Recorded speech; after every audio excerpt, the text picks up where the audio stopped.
deploying some NATO command in Judea, in the East Germany.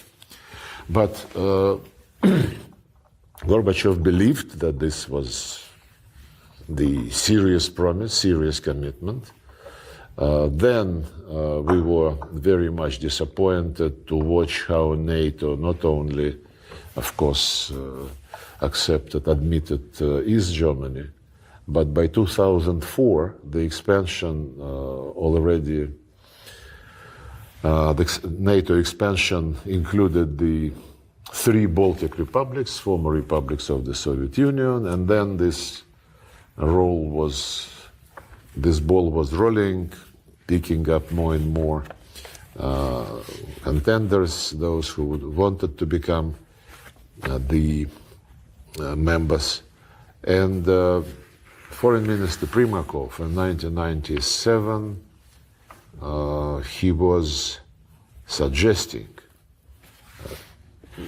to have some understanding between Russia and NATO. NATO-Russia Founding Act was negotiated, which was about equality, about mutual respect, about cooperation in various fields against terrorism, against illegal migration. Actually, on that basis, NATO-Russia Council was created, which was running like 80 to 90 projects annually. There was cooperative program on Afghanistan. The Americans would get the Russian helicopters. We'll pay for them. We would service them on the ground. The Russian Soviet-made helicopters were most appropriate for the Afghan conditions. Counter-terrorism, drug trafficking, and then the expansion continues. And at some point, it was still Yeltsin. Primakov already became prime minister. And in 1999, there was an OSCE summit in Istanbul. And Yeltsin went there. They had meetings with his colleagues from the United States, European capitals, and they decided that to allay any fears about what NATO is and about what NATO further plans are, they have to adopt a strong political declaration on indivisibility of security. And they adopted the Istanbul Declaration, which says each country has the right to choose alliances, but no country has the right to strengthen its security at the expense of the security of others.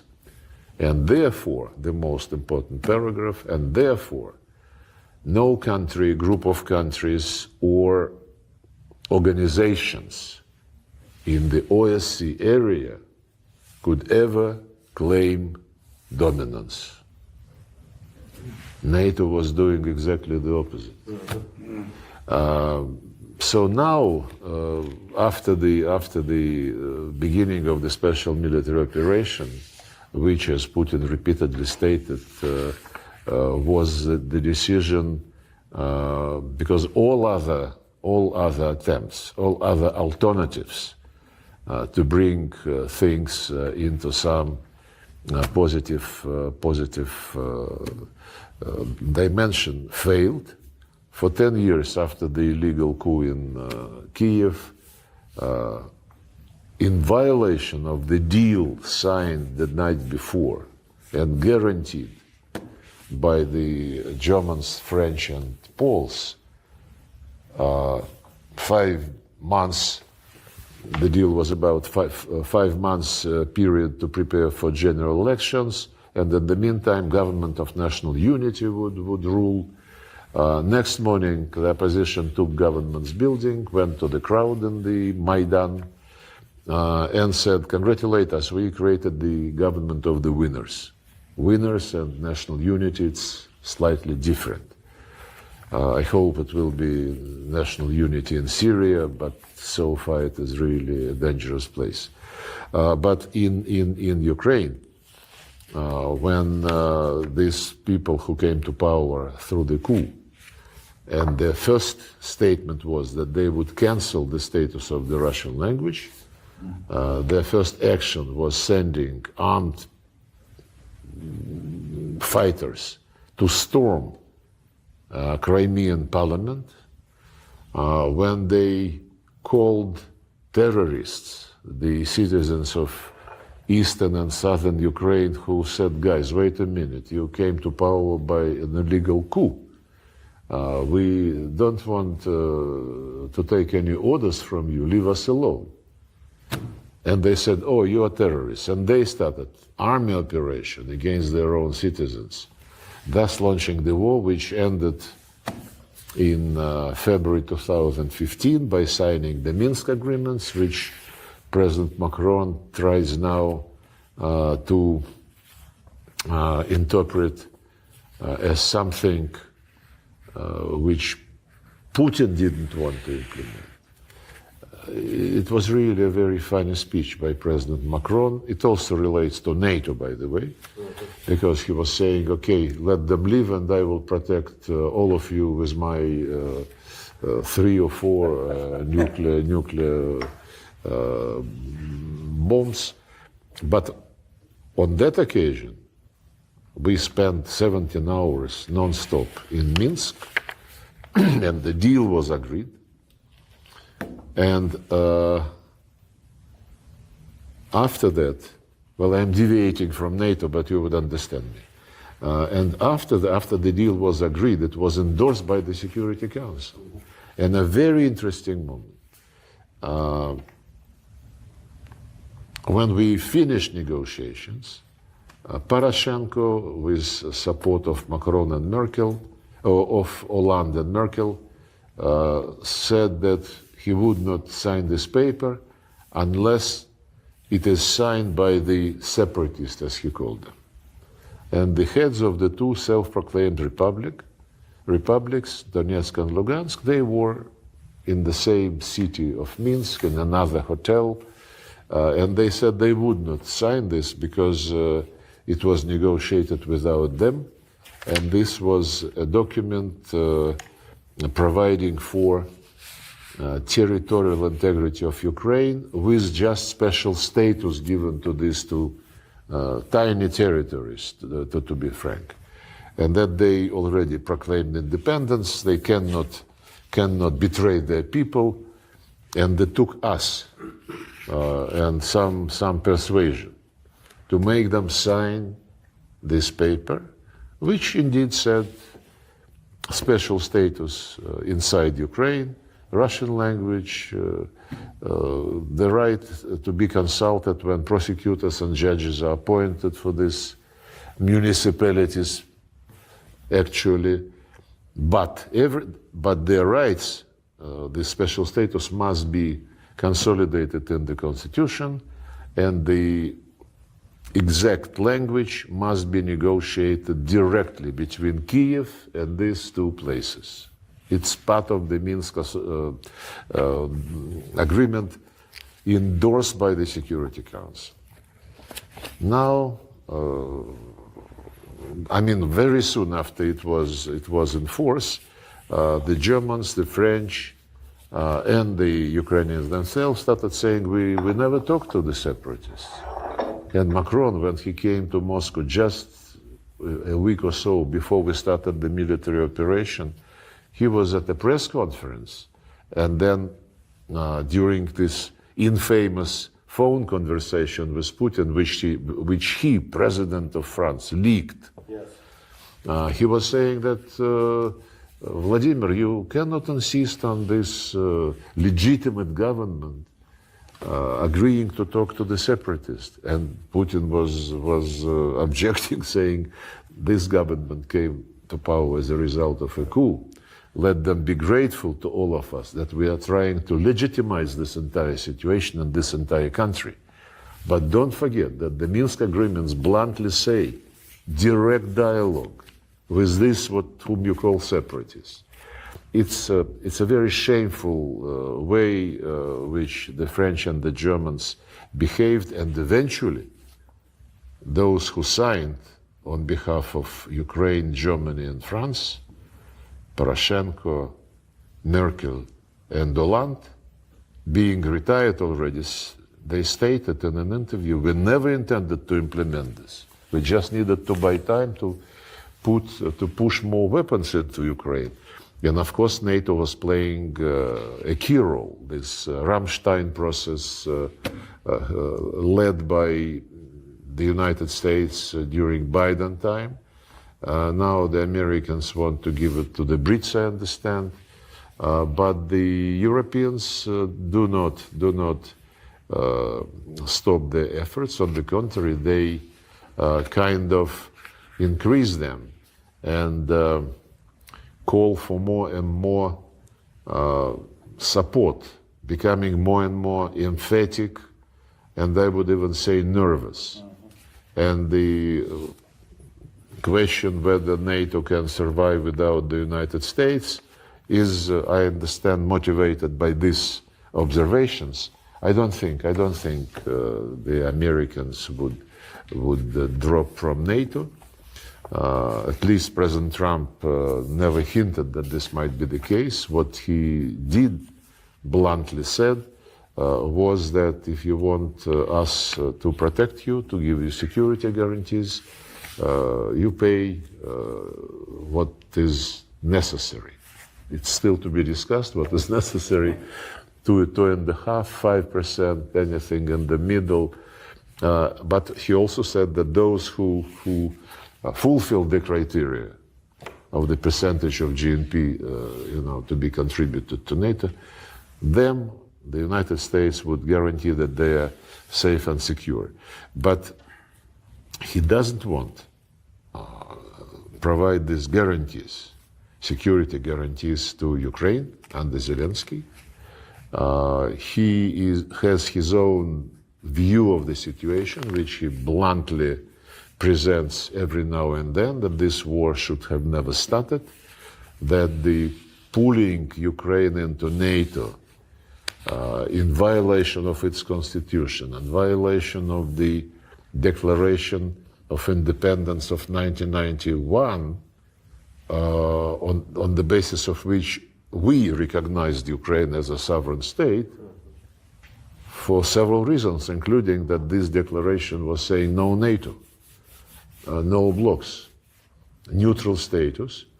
And another thing which this declaration also confirmed and solidified, the all rights of Russian and all other national minorities are to be respected, which, by the way, is still in the Ukrainian constitution, in spite of the fact that the series of laws they passed since 2019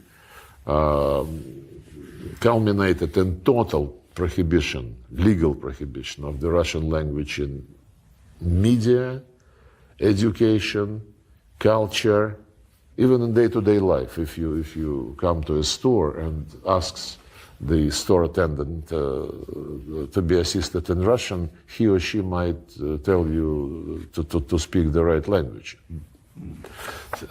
Such issues happen.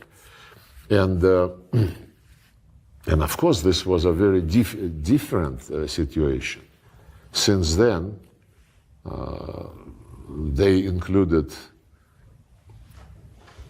the NATO membership into the constitution while keeping the national minorities guarantees. They declared that NATO is the future of Ukraine, European Union also. When they started saying these things, European Union still kept some resemblance of an economic grouping. Now it lost it altogether, and Führer Ursula is mobilizing everybody,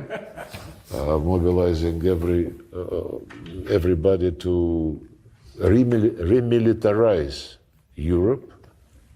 Some unbelievable sums of money are being mentioned.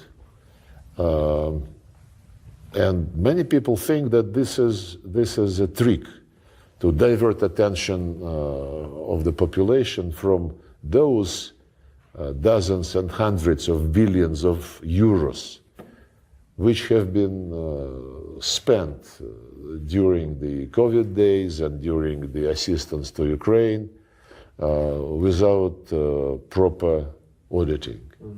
It's a discussion which is being raised. EU also lost its independence. It's lost its economic meaning, because when a German government spokesman says, no, we would never restore this gas pipeline, Nord Stream 2, because we have to get rid of the dependence on the Russian gas. But this was the basis for the German economy, for prosperity of the German economy. They pay now 4 or 5 times more than similar industries pay for gas in the United States. And business is moving to the US. Deindustrialization of Europe is taking place. And they are ready to sacrifice all this just for the sake of achieving ideological goal, defeating Russia. They were saying in the battlefield, Russia must be strategically defeated. Now they say we would not accept capitulation of Ukraine. It's a change. A change, almost 360 degrees, as Annalena Baerbock says. But European Union is no longer peaceful economic project. They want their own army. Speaking of the future of NATO, there are voices. Okay, if the United States doesn't want to be actively involved in European affairs, let's have our own NATO, our own military alliance. But this is the game and process. Some statements are intended, just to test the ground, what will be the response from the other side of the ocean.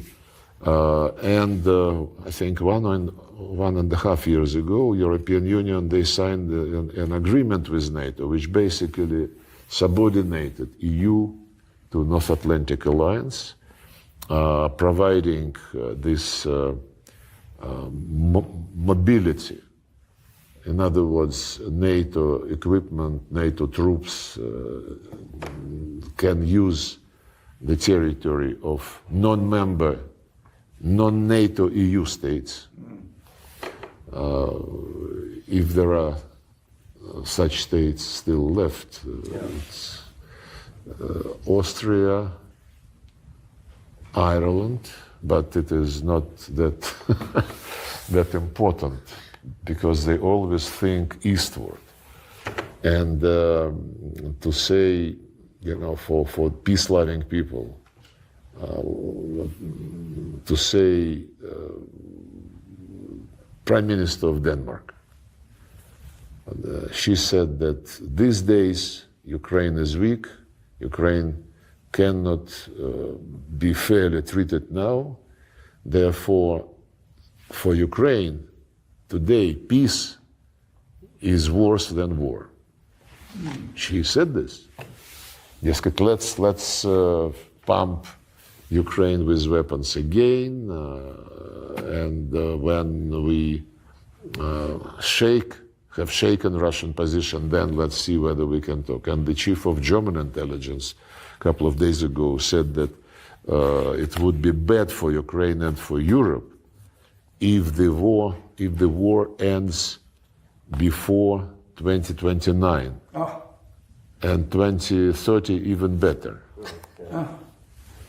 Yes, they say these things. And when President Trump was interrogating President Zelensky in the Oval Office, asking him many times, "You don't want to negotiate. Zelensky was trying to avoid an answer. Of course, they are very much concerned that irregularities, let me put it very mildly, by the Biden era with Pentagon supplies to Ukraine, without possibility to see where this money went. Elon Musk is trying to do this. We are not taking any pleasure from this.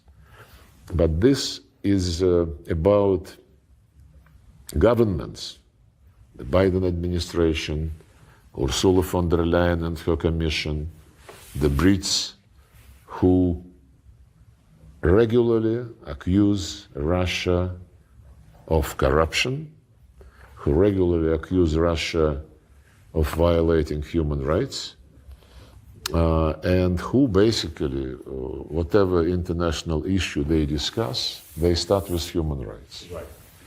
Iran, Venezuela, Cuba, of course, Nicaragua, South Africa now violated human rights by passing a law on land.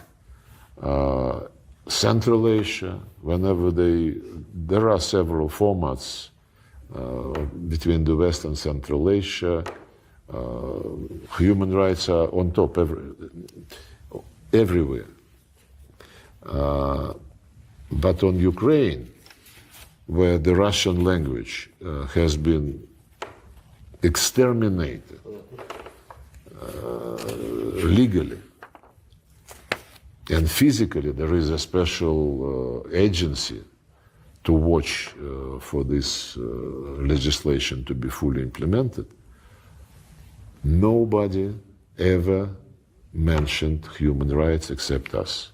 Now Hungarians, Bulgarians start raising this issue because they also have their minorities. In Ukraine, which was carved up mostly by Stalin after World War II, cutting through the basically like colonial powers did in Africa. Look at the African map.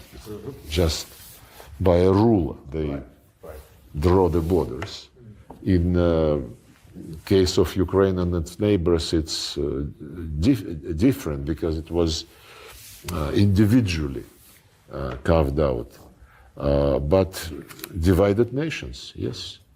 And therefore, after the coup, when we started talking to Poroshenko, when he was pledging that he would never allow the war between the Ukrainian army and the eastern citizens of Ukraine, and when he was saying that we will be faithful to our commitment regarding national minorities, federalization was very seriously discussed between myself, John Kerry, Cathy Ashton, who was the EU foreign policy boss at that time, and the guy whom Kiev delegated. It was April 2014. And we seriously discussed, nobody mentioned Crimea. It was a done deal already. And we developed a paper saying that there must be some gathering of the heads of the Ukrainian regions, and they have to discuss how to continue to live in a state which used to be unitary state, but the minority rights mattered. It was 2014. Then everybody forgot about this. Zelensky, who also came to power under the slogan that he would implement the Minsk agreements, less than a few months after he was inaugurated, he was saying very different things. We are a unitary state, there would be no special status, I don't talk to separatists, and so on and so forth. Another lie which Emmanuel Macron said in his recent pathetic statement was about a meeting in Paris in December 2019. Macron, Merkel, Putin, Zelensky, which the Germans and the French convened to save the Minsk agreements. And there was a preparatory work which culminated in a draft document agreed by experts, by ministers of the four countries, and then presented to the presidents and chancellor. And it was, consensus. It was consensus, and it said that there would be disengagement at 3 areas on the line of contact immediately, as the beginning of disengagement of forces along the entire duration of the line of contact. Agreed. And when it was shown to the leaders, everybody was satisfied. Zelensky said, no, I can only agree to try to do this in 3 experimental areas, not along the entire line of contact. Nobody could understand why, but he insisted. But the main thing that he never disengaged even at these 3 locations. And the military activities continued. So where NATO comes into it, I remember that it was about NATO. Well, NATO was certainly providing him with weapons, with intelligence data. It continues until now. Americans announced that they are withdrawing, maybe temporarily, maybe not. They are withdrawing the instructors and experts who helped guide high-tech missiles, but others remain there. No,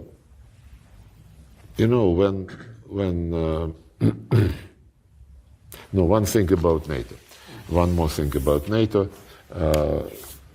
NATO used to be proud that they are defensive alliance, that the only thing which concerns them is to defend territories of the member states.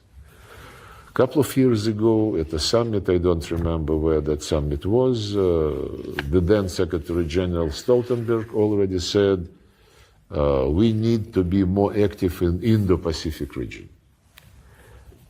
He was asked by a journalist, but you insisted that you are about defense of your territories. He said, yes, absolutely, but the threats to our territories now emanates from South China Sea, from the Strait of Taiwan, and so on and so forth. And NATO started, they started building their non-inclusive blocks, troikas, quads, AUKUS. Then they encouraged this Indo-Pacific quartet, Japan, Australia, New Zealand, Korea. They developed their cooperation with Japan and South Korea, joint exercises, and with South Korea, the nuclear elements already are involved and discussed. So NATO, they are opening, as far as I understand, an office of NATO in Tokyo or on some of the islands.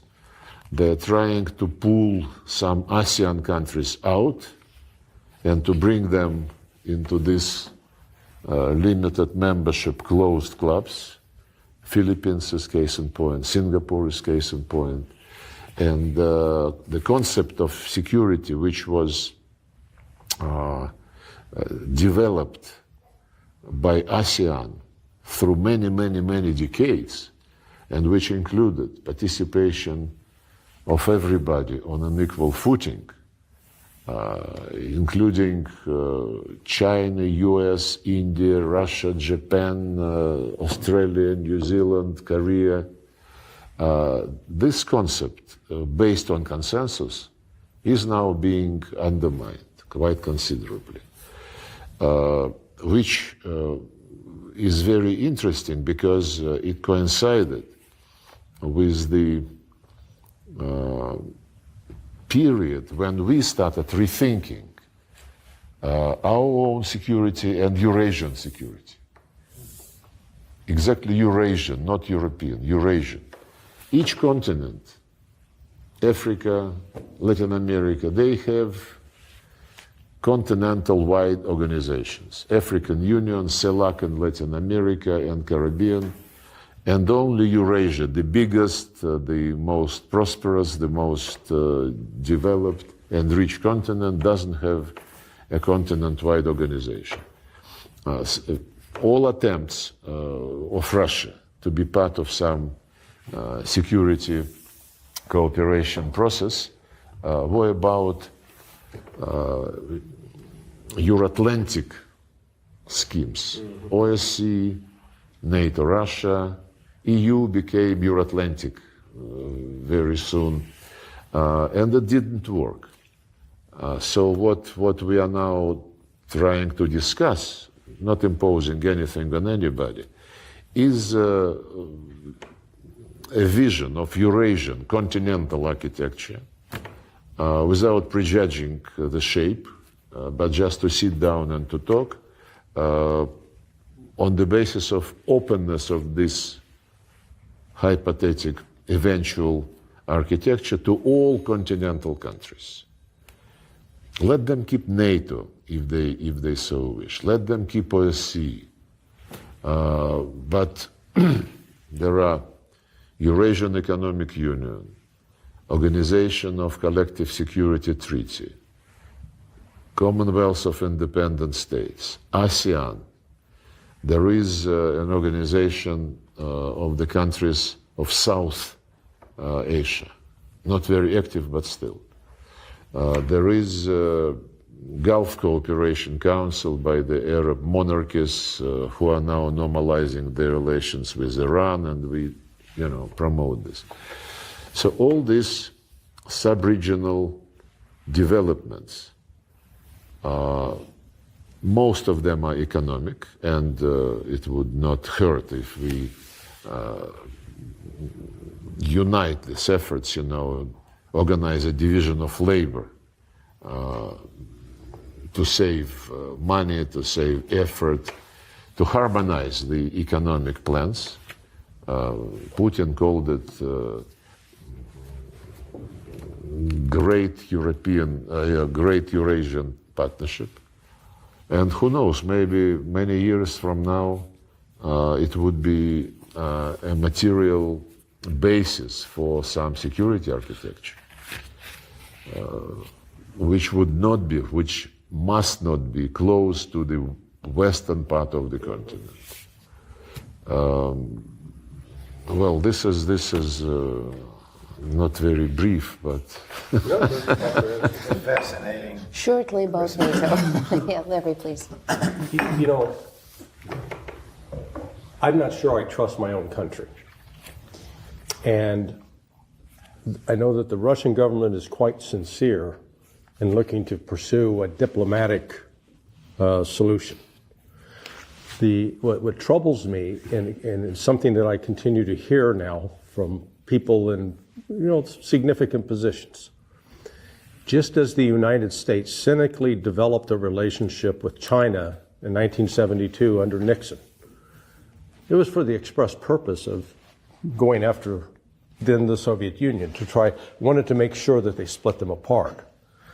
I have heard several people, and I know that this Elbridge Colby, who is going to be like the number 3 person in the Department of Defense, that they see China as the enemy, and they believe that they can split Russia from China, and again, use you, not you personally, Mr. Minister, but the country, as a wedge against China.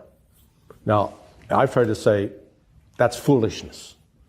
Because unlike the United States, the Russian government takes its agreements seriously and adheres to them. So how do you think, what will be Russia's approach in juggling this let's call it subterfuge by the United States to, on the one hand, offer you a hand of friendship, but at the same time, they have not released their desire to destroy your country and to also use you cynically against the Chinese? Well, we have been through this, as you mentioned, in 1972, when Nixon wanted the relationship in this triangle to be like this.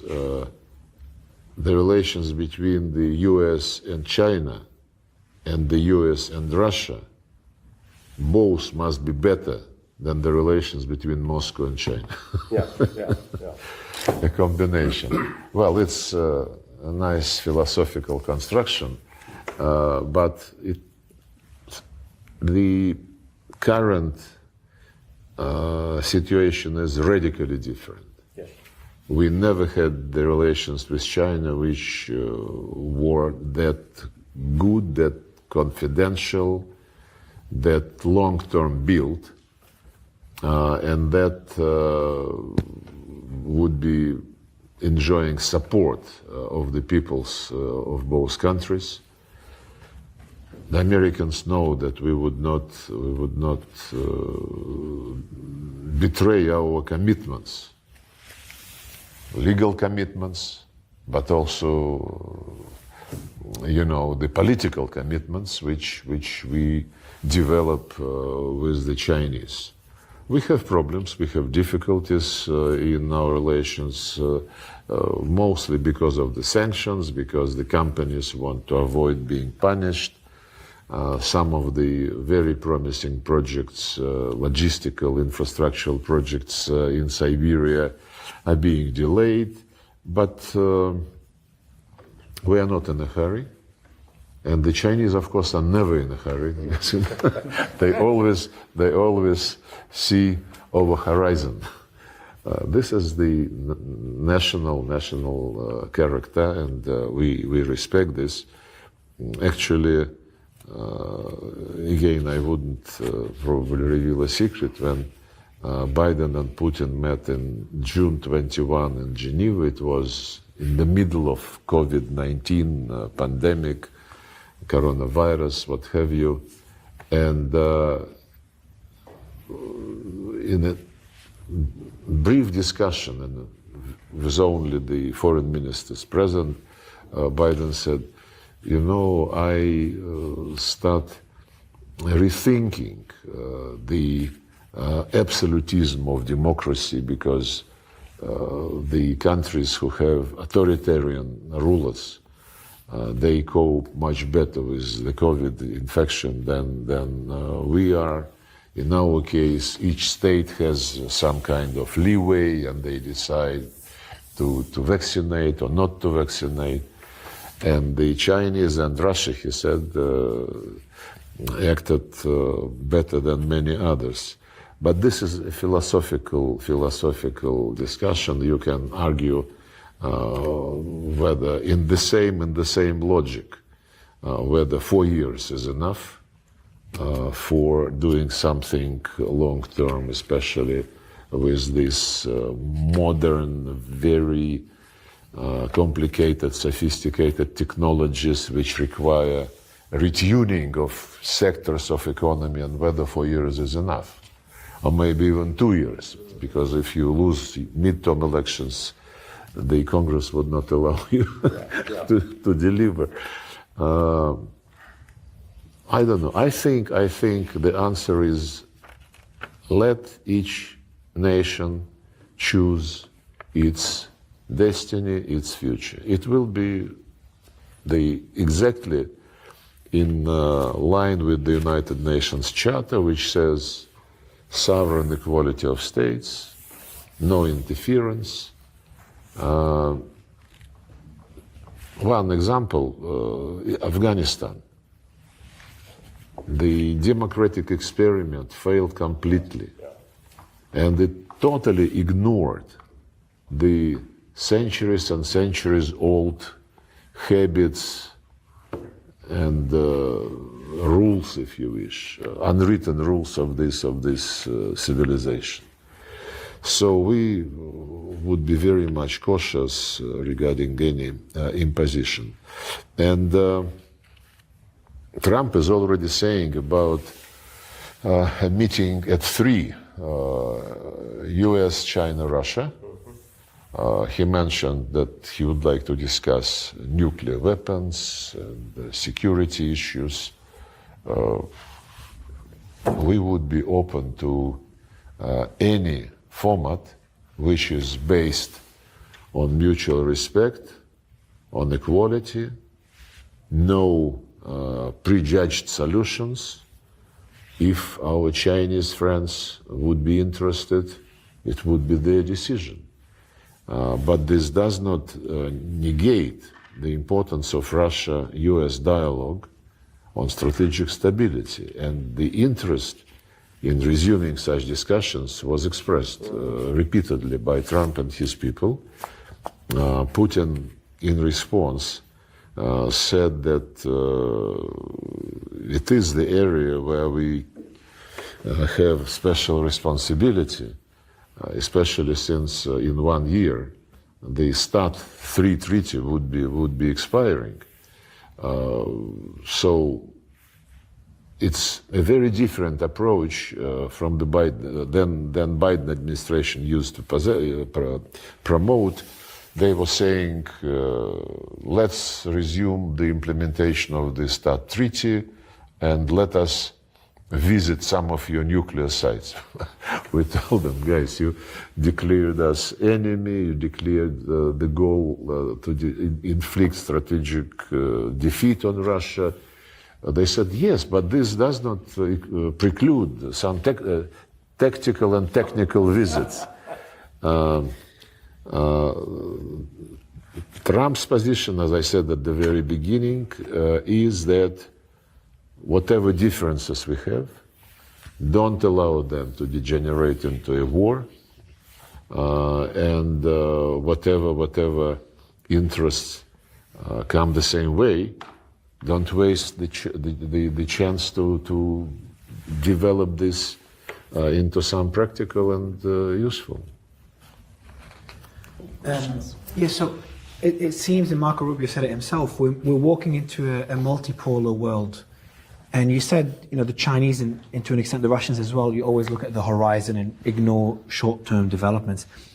So in the horizon, do you think, and I know I'm getting ahead of myself, but do you think there's a possibility of in the next, let's say, 10 years, of not only normalization of relations between Russia and the US, but back to an alliance between the two countries in the next 10 years? That's something already people are talking about. The alliance means, at least historically, and this is deeply in our mentality, means that you are ally against somebody. Mm-hmm. Yeah. True. Multipolarity, which Marco Rubio recognized, is different. How can you recognize multipolarity without recognizing such giant as China, such giant as India? Africa is a continent, and Latin America, Brazil, and quite a number of others. Multipolarity, in my view, would be evolving for quite some time. It's historic epoch, probably. And it would, that's my vision. It could be composed of superpowers by the size, by the economic weight, by the military might, especially nuclear and certainly US, China, Russia fit into this category. Those who are not as big, they can participate in a multipolar world through their sub-regional structures. ASEAN, for example, GCC, Gulf Cooperation Council, League of Arab States. And African Union, by the way, received the status of full member of G20 last year. League of Arab States wants the same. We are in favor. G20, by the way, is the format which is now proving to be not only financially and economically. Do you think the US as a culture, not only the perception, but do you think has it fundamentally changed and their perception of Russia and President Putin? I think what is going on in the United States is a return to normalcy. The United States has always been the country of two big parties who competed between themselves, who changed ownership of the White House. But the division during my years in the United States, which is starting from 1981, I've been there several times, serving for a long period. Compared to that time, the division now is absolutely striking. On that occasion, the main dividing line between the Democrats and the Republicans was more taxes, less taxes, abortions, things which would be part of a normal Christian life, and within this Christianity values, the entire politics were built, arguing with each other, but within the values which everybody accepted. With the introduction of neoliberal ideas, neocon ideas, but mostly neoliberal ideas, the divide became deeper, wider, and culmination was the first election of President Trump.